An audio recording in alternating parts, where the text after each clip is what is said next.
হোৱাটো প্ৰায় 75 বছৰ হৈ গ'ল। কিন্তু আমাৰ এই দাঁতগাড়ী অঞ্চলত ইণ্ডো ভূটান বৰ্ডাৰ যি গাঁওখনক আমি টুকৰি বস্তি বুলি জনা যায়, ইয়াত আমাৰ নেপালী আৰু বড়ো সম্প্ৰদায়ৰ মানুহসকল বসবাস কৰি আছে যুগ যুগ ধৰি। কিন্তু আজিলৈকে ইয়াত পানী আঁচনিটো হোৱা নাছিল। ইভেন আচৰিত হ'বলগীয়া কথাটো হ'ল এই বড়োলেণ্ড অঞ্চলৰ থকা সকলো জাতি জনগোষ্ঠীৰ উন্নয়নৰ কাৰণে যি BTC চৰকাৰ গঠন কৰা হৈছিলে হাগ্ৰামা ডাঙৰীয়াৰ নেতৃত্বত, কিন্তু 17 বছৰে এইখন অঞ্চলৰ পৰাই কাম্পা বৰগয়াৰী ডাঙৰীয়াই জিকি গ'ল, EM আৰু ডেপুটি চিফ হৈ গ'ল।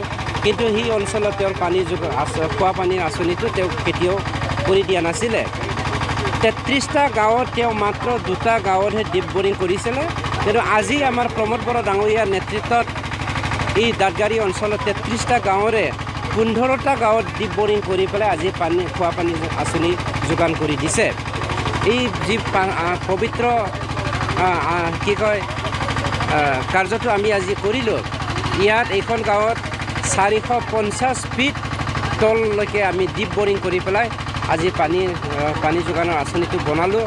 গতিকে ৰাইজে খুব সুখী, যিটোৰ কাৰণে তেওঁলোকে ষ্ট্ৰাগল কৰি আছিল।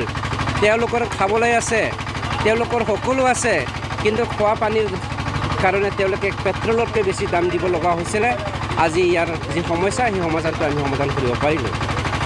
নাই, এইটো SOPDৰ পৰা বনোৱা হৈছে, SOPD ফানৰ পৰা।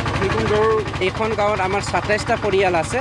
27টা পৰিয়ালৰ কাৰণে এই আঁচনিটো বনোৱা হৈছে। গতিকে তেওঁলোকৰ নতুন জীৱন পৰিৱৰ্তন অহা নিচিনা তেওঁলোকে অনুভৱ কৰিছে বুলি মোৰ সন্মুখত তেওঁলোকে বা আমাৰ আগত তেওঁলোকে ক'লে।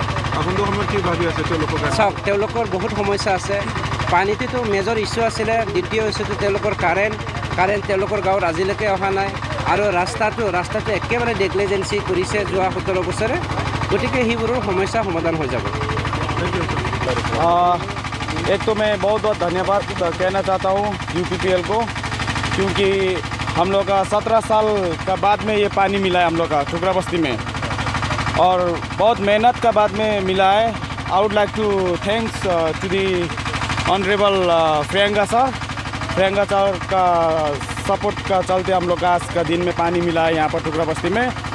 और सबको मालूम है इंसान का ज़िंदगी में पानी बहुत इम्पोर्टेंट है। What is very important, everyone know that. पानी चाहिए आदमी